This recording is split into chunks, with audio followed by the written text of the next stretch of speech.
Hello, I'm Professor Keon West and I'm the author of The Science of Racism. In this video, I'm going to be talking about racism. I'll talk about what the scientific method tells us about racism and what we know about racism from that science. I think if you turn on any news station or look in any newspaper, you'll see people talking about racism. Everyone has an opinion about racism. I have one and you have one, and people know what they feel about it, what they believe about it. But what's strange is that there's a group of people who know things about racism, and they know them because they've applied the scientific method to racism, and that's something we almost never talk about. As a social psychologist, I find that really frustrating because this stuff isn't hard to know. It's actually miraculously easy to know, but we in academia have never taken the time to really sit down and write it out in a straightforward, simple, and easy to understand way.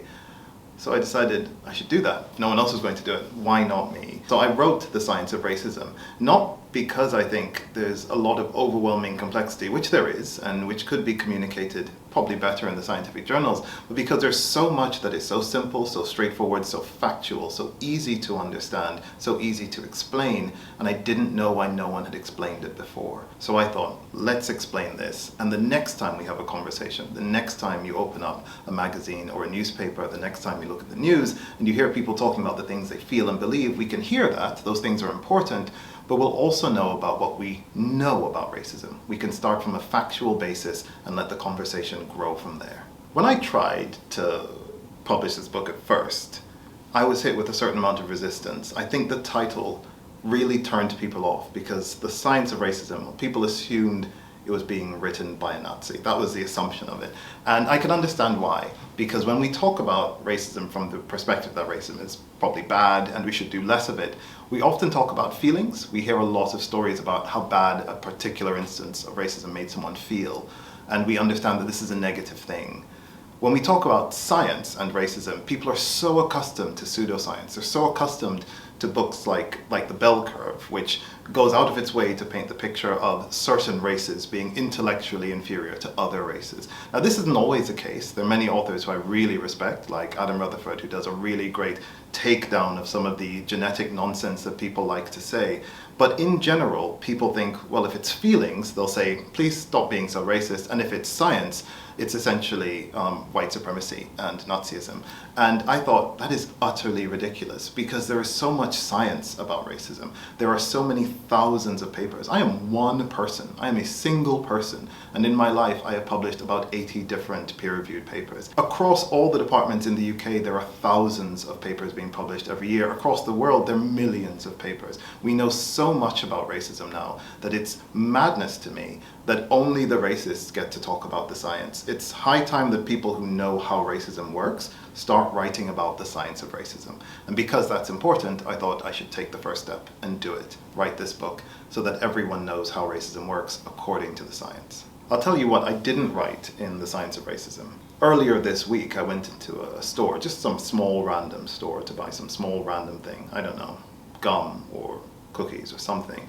And while I was in the store, the security guard started following me around the store, that thing that so many black men, I'd say young black men, but you can probably see I'm not young anymore, but so many youngish black men we experience that we walk around stores and then the security guard's right there and you walk there and he's right there, and that keeps happening. And I didn't write about that in the book, maybe one throwaway line, but I didn't write about it because to me, it's scientifically uninteresting. And I've seen this happen where people tell a story like that and they say how bad it makes them feel.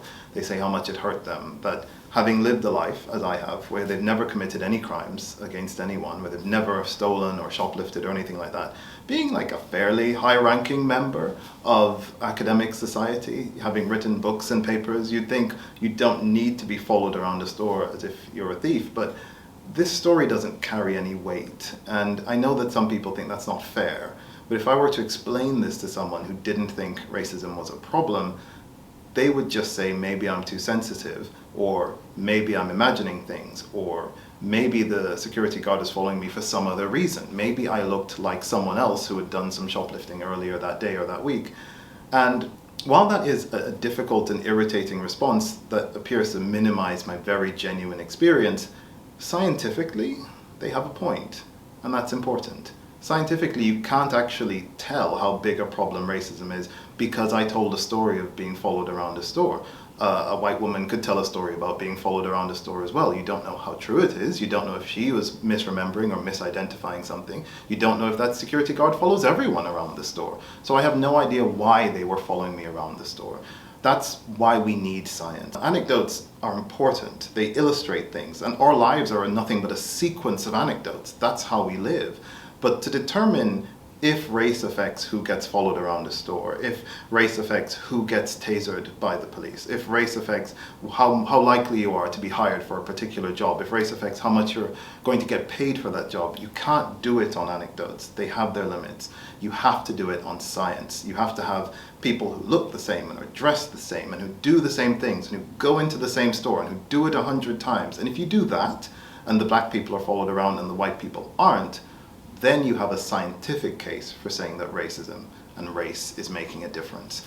That's part of why I think the book is important. I think these anecdotes really matter, and I think people shouldn't stop telling them, but I also understand why they will never convince people who aren't already convinced that racism is a problem. And I think some people are doing this for bad reasons, but I think other people are just genuinely scientifically skeptical, and they have a right to be. And if they are, then this book, The Science of Racism, should help address those concerns. They will see the studies. There's hundreds of them in the book. They're described, some of them at length, some of them very quickly, but all of them towards a point to show you how we know. Not how we guess, not how we feel, not why that one instance bothered me, but how we know if you enter a store as a black person, it is a different experience from entering the store as a white person. And the science is how we get to that knowledge. I think statistics are important, but I also have to say that I don't think statistics by themselves necessarily solve the problem either. So one statistic that's in the book and that a lot of people have said is, for example, that the unemployment rate for ethnic minorities is higher than the unemployment rate for white people in the UK. So for Asians it's a bit higher, for black people it's almost twice as high, that kind of thing. And a lot of people use that as evidence of racism in the UK, but again, it's going to sound like I'm being an apologist. One could understand why that by itself isn't evidence enough. Statistics are important, but science is even better. So someone could look at those unemployment rate gaps and say, well, maybe there's racism in the system, or maybe, I don't know, ethnic minorities don't write very good CVs. Maybe they're not very good in interview. Maybe they don't want to work as hard. These are racist ideas, yes, but they are at least scientifically possible ideas. What the science does, and what the science of racism explains, is how we know that these are not the explanations. We look at what happens when you have exactly the same CV sent out hundreds or thousands of times. What happens when you only change the name on the CV to make it look like a white person or a black person or an Asian person. And we look at the different rates you get when everyone's doing exactly the same thing. And I do understand and respect people who want to bring up these statistics because they matter. At the end of the day, saying that black people are 8 times as likely or 9 times as likely to be tasered by the police compared to white people, that's important, but it doesn't tell you the why. The science tells you the why. The science explains that race is why this is happening. It removes that ambiguity and allows us to take a step forward and say, now that we understand that this is why it's happening, we know what we can do about it. I didn't grow up in the UK. I grew up in Jamaica. And I grew up reasonably privileged in Jamaica. And that came with some interesting side effects. One of which was that I didn't grow up an ethnic minority. I grew up a majority group member. So as a kind of young, healthy, able-bodied, heterosexual black man in an overall black country, all of my markers were markers of privilege, not of disadvantage. And I generally believed that minority black people, and I don't believe this anymore, I want to be 100% clear on this, were in unfortunate positions in the societies in which they lived, so it's like black British people, black American people, because of something they were doing, that they weren't working as hard, they weren't speaking the right way or acting the right way or doing the right degrees or taking the right jobs or writing CVs very well. And that's why they were doing badly, but I was doing so well, obviously, because I was doing everything right. And then I moved. I've had the great privilege of living in 3 white Western countries, in the United States of America, France, and then the UK. And I got to see what it meant to be a black person in all 3 of those countries. And my perspective changed radically. I understood that you can do everything right and things still go wrong. I was lucky to be able to do that. So I had the option of going back and living as a majority black person with the lesson I learned.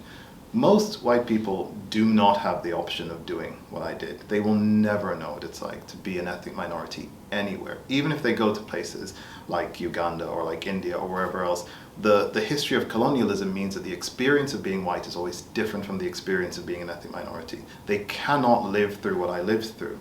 They don't have the ability to do it. But what they can do, which I also found useful, is read the science on it. They can read the papers, they can see the facts of it, they can understand that we've tested all these things and we do know them. I think that's very important. I think as long as those experiences are walled off for certain people and they can never really get them, the only real tools we have to communicate this so well are the scientific ones. They're the ones that communicate it factually and clearly and can show everyone what's really going on. And I do think that people will be willing to change their minds because I changed my mind. I came in with a strong set of beliefs that these people should just do things differently, and then I saw it for myself. And when I saw it, I understood that that wasn't what was going on. And so if people have beliefs that are different from mine, that doesn't bother me. I think we should have different beliefs if we've seen different evidence. What I'm hoping to do with the book is to get everyone up to speed with the same evidence, and then we can start from there and have all the future discussions afterwards. Polarization is a problem. It's so easy for us to get polarized over everything. So in the UK, we're polarized now about immigrants and refugees. I am incidentally an immigrant, so people are polarized about me, which is an interesting concept. And we're polarized about trans people, and we're polarized about all sorts of things in society, and you can do that fairly easily. What I find odd is that we pretend to be polarized about basic facts. We shouldn't be able to be polarized about whether diseases are caused by spirits or by germs. We can't, because we have science. We know they're caused by germs and not by spirits. And in the same way, we shouldn't be polarized about the facts of racism. We can be absolutely polarized about what we want to do about racism. Maybe some people say, we like racism, more racism, please. And that is an opinion you can have. But what you can't have is an opinion that says there isn't any racism anymore. That's now straying into the realm of scientific fact. And in the realm of scientific fact, you can't maintain polarization for long. In science, if you have a set of beliefs, you have to test them. There has to be empirical evidence. You have to look at what people do and what comes out on the other end. There has to be some kind of rigorous real-world tests. And the world doesn't permit polarization in that way. If you drop a ball from a building, it will always fall down. It will never fall up. That is not how gravity works. If you light a fire, it will heat things up. It will not cool things down. That is how the real world works. And no amount of polarization of belief will change that.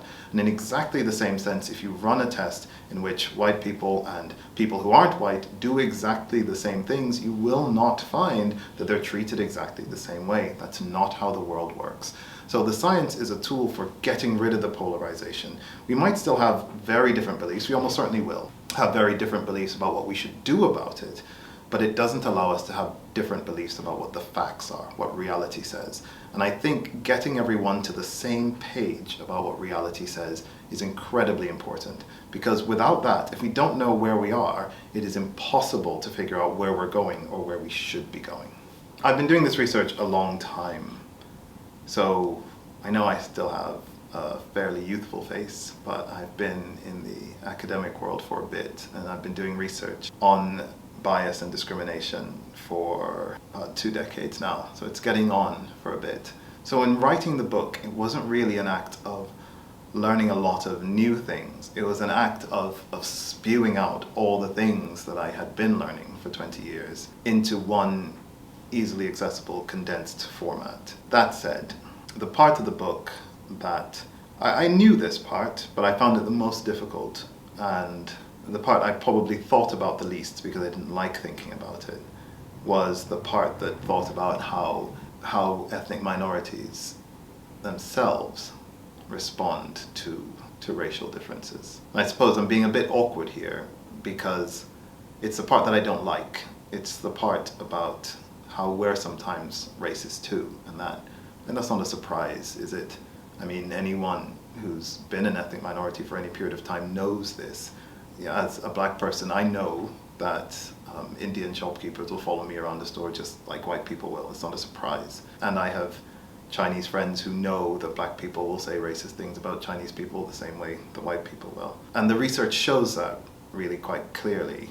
And sometimes it shows that there are differences in the way that we perceive ethnic minorities compared to white people, sometimes there aren't. And sometimes it shows that there are differences in the way we perceive ourselves compared to white people, and sometimes they aren't. And I've known that part, and you know, like I just said, I grew up as a relatively privileged black Jamaican, and I was oh so racist. You know, I thought, oh, those African Americans and black British people should just sort themselves out, which is such a stupidly racist thing to think. So I know from experience that of course people do that, but it's the part I like thinking about the least, because it's the part that makes me feel the saddest and the most defeated. It's the part that I wish would stop, and I think it says more about us than anything any white person could do. So I wouldn't call it a surprise, but it's an ugly reminder, and it's something I like to think about less. I can tell you what I don't hope will happen. I think many people probably pick it up assuming that I hope everyone agrees with me after they read the book, and I don't think that's going to happen at all. Why would everyone agree with me? Biologists don't all agree about the best way to preserve a particular endangered species. Doctors don't all agree about the best way to cure a particular disease.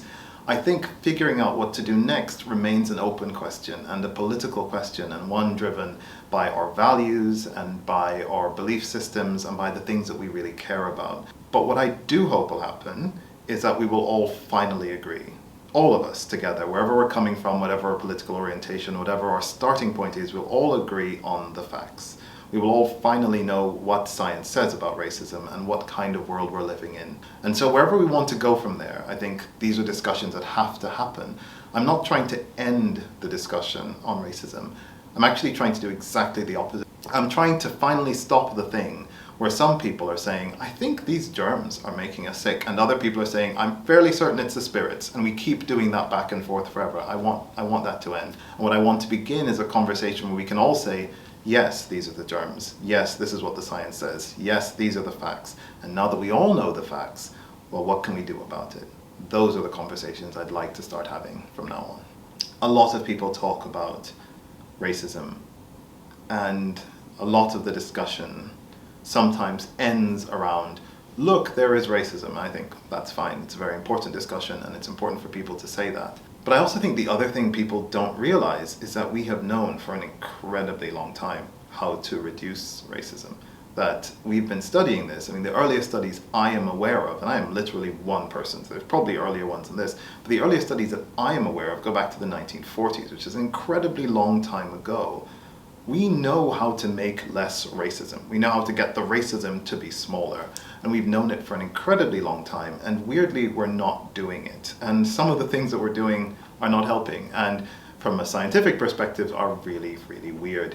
And I think if people knew how to actually get it done, it'd be incredibly helpful. It would allow us to take steps forward instead of kind of mucking about. And since we do already know this, since the scientific literature already covers this, why don't we tell people? Why aren't we doing those things? Why are we making up new things? Why do we reinvent the wheel every couple of years? We don't have to.